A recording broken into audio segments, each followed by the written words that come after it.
Hello guys, স্বাগত Bengali home কিচেনে। আজ আমি শেখাবো গরমের স্পেশাল কাঁচা আমের চাটনি। এটা একটু পাতলা ধরনের হয়, এটা একটু টক, একটু মিষ্টি, দারুণ টেস্টি হয়। এটা আমরা অকেশন বাড়িতেও খেয়ে থাকি এবং বাড়িতে গরমকালে বানিয়েই থাকি। এটা খাওয়া খুব ভালো লাগে গরমে। তো চলুন শিখে নিই কী করে কাঁচা আমের পাতলা চাটনি করা যায়। চলুন কি কি লাগছে দেখে নিই। কাঁচা আম নিয়েছি, কাঁচা আমকে আমি ছাড়িয়ে নিয়েছি, ছাড়িয়ে বড় বড় পিস করে কেটে নিয়েছি।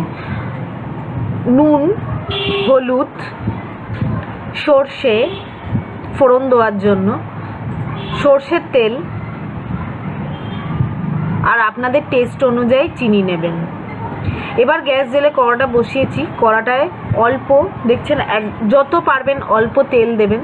তেল দিয়ে সর্ষেটা ফোড়ন দেবেন। সর্ষেটা যেই একটু চড়বড় করে উঠবে তখন আপনারা কাঁচা আমগুলো দিয়ে দেবেন। কাঁচা আমগুলো দিয়ে একটু হালকা করে ফ্রাই করতে হবে, ভাজতে হবে।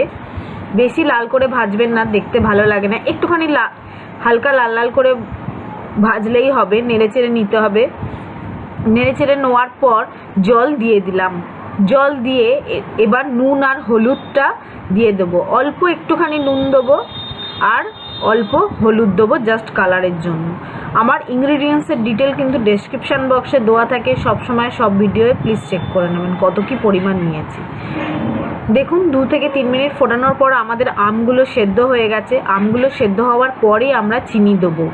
কাঁচা আম যেহেতু টক হয় তাই জন্য খুব চিনি লাগে, তবে এই চাটনিটা পাতলা পাতলা হয়।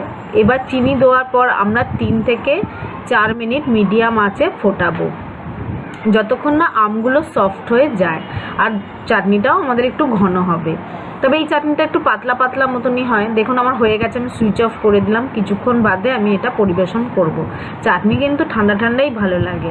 এটা গরমের চাটনি, আমের চাটনি খুব ভালো লাগে খেতে। আপনারা অবশ্যই বাড়িতে ট্রাই করবেন, ট্রাই করে আমায় জানাবেন কেমন হলো। খুব ইজি বানানো। আর আমার ভিডিও যদি ভালো লেগে থাকে তাহলে লাইক করুন, শেয়ার করুন, কমেন্টস করুন, অবশ্যই আমার চ্যানেল সাবস্ক্রাইব করুন। টাটা বন্ধুরা। এই চাটনিটায় কিন্তু একটু 5 ফোড়নকে কড়ায় নেড়ে আর মিক্সিতে গুঁড়ো করে সেটা ওপরে ছড়িয়েও ভালো লাগে।